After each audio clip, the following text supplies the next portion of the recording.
Hello everybody, I'm going to give you a tutorial of how to navigate this class. This is what you see when you come into the class. See the course announcements,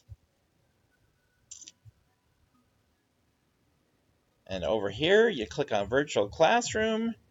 That takes you to the virtual classroom, and then you click on this, and you click on that, then you click on that, then you click on that, then you click on that. How am I doing, Dita?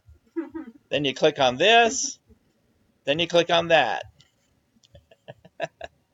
Module 1. So you click on that, and you see there's a discussion. Yeah, see, there it is, right before your eyes. Then you click on lectures. See that? And then you click on the first one. Then when you're done with that, you hit the backspace. Then you click on the second one. And then you click on the third one. See, isn't that hard? And then you go to homework. See that?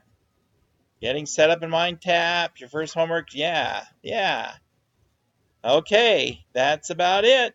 That's our tutorial.